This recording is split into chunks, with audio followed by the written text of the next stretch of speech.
Bismillahirrahmanirrahim. Assalamualaikum warahmatullahi wabarakatuh. Allahumma sholli ala Sayyidina Muhammad wa ala ali Sayyidina Muhammad. Syukur alhamdulillah kita masih berjumpa kembali di channel ini. Sahabat yang dirahmati Allah, sebagai seorang muslim, penting bagi kita untuk mengetahui apa saja yang diperintahkan dan juga yang dilarang dalam Islam. Agama Islam telah dengan jelas memberikan panduan-panduan bagi manusia. Di antara panduan yang jelas tersebut adalah masalah larangan untuk memelihara hewan-hewan tertentu. Setidaknya ada 6 hewan yang dilarang dipelihara dalam Islam. Larangan-larangan tersebut telah disampaikan oleh Rasulullah Shallallahu Alaihi Wasallam dalam beberapa hadisnya, sehingga penting bagi kita untuk mengetahui dan menjauhi larangan-larangan tersebut. Sahabat beriman yang dirahmati Allah, ada 6 hewan yang dilarang dipelihara di dalam Islam. Yang pertama adalah anjing. Salah satu hewan yang dilarang untuk dipelihara dalam Islam adalah anjing. Hal ini disebabkan karena air liur anjing dianggap najis. Rasulullah Shallallahu Alaihi Wasallam bersabda dalam sebuah hadis yang diriwayatkan dari Ibnu Umar. Dari Nabi Muhammad Shallallahu Alaihi Wasallam, beliau bersabda, "Barang siapa yang memelihara anjing selain anjing ternak dan anjing berburu, maka berkulanglah setiap hari daripada pahala perbuatannya 2 kirot." Hadis riwayat Bukhari dan Muslim. Riwayat yang lain diriwayatkan dari Abu Hurairah. Ia berkata, Rasulullah Shallallahu Alaihi Wasallam bersabda, "Barang siapa yang memelihara anjing, kecuali anjing untuk mencegah ternak, berburu, dan bercocok tanam, maka pahalanya akan berkurang setiap 1 hari sebanyak 1 kirot." Hadis riwayat Muslim dan Abu Daud.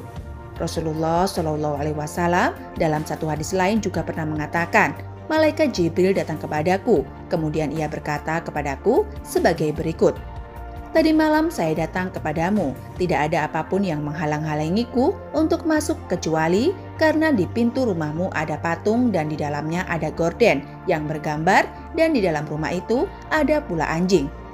Oleh karena itu, perintahkanlah supaya kepala patung itu dipotong untuk dijadikan 2 bantal yang diduduki dan diperintahkanlah anjing itu supaya dikeluarkan.'"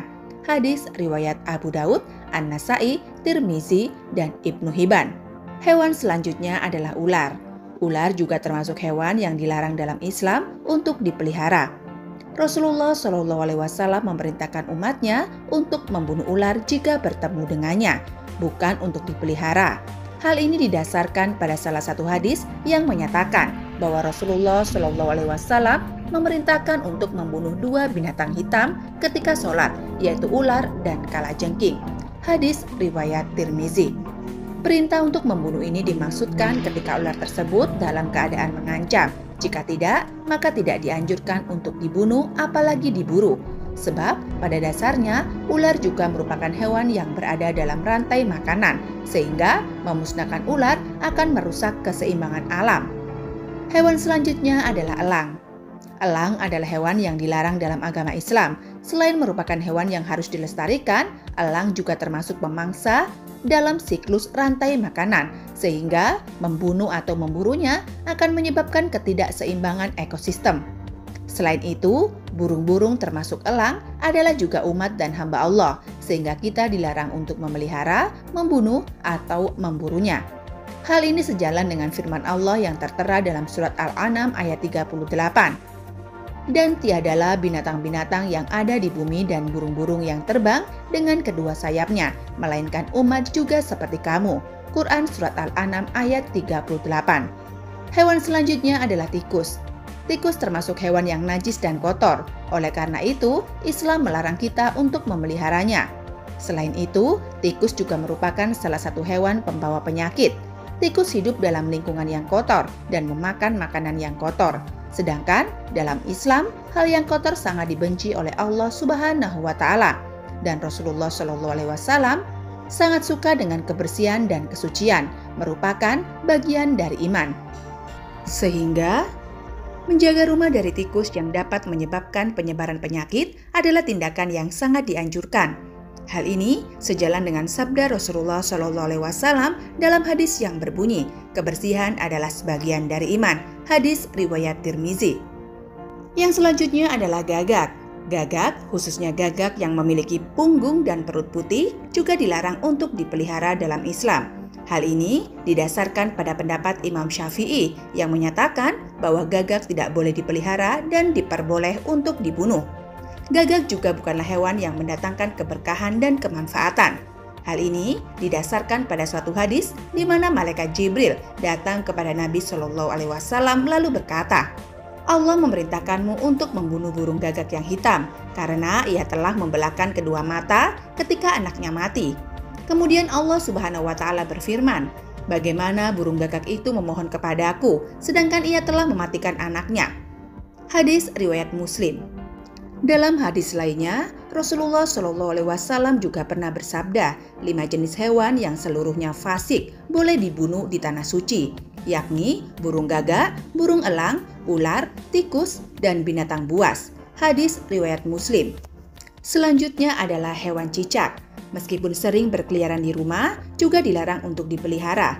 Nabi Muhammad SAW memerintahkan umatnya untuk membunuh cicak, sebab cicak termasuk hewan pengganggu, najis, dan juga kotor. Bahkan dalam beberapa riwayat, membunuh cicak akan mendapatkan pahala.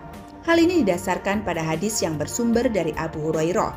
Nabi Muhammad SAW pernah bersabda, siapa saja yang membunuh cicak dengan sekali pukulan, maka ia mendapat pahala sekian. Siapa saja yang membunuhnya dengan kedua kali pukulan, maka ia mendapat pahala sekian kurang dari yang pertama. Hadis riwayat Muslim.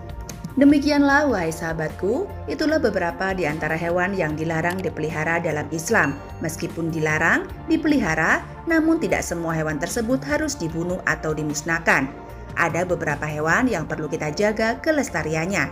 Selain itu, untuk menjaga keseimbangan ekosistem, menjaga kelestarian, hewan juga merupakan bentuk sifat dan cinta kasih sayang terhadap sesama makhluk Allah.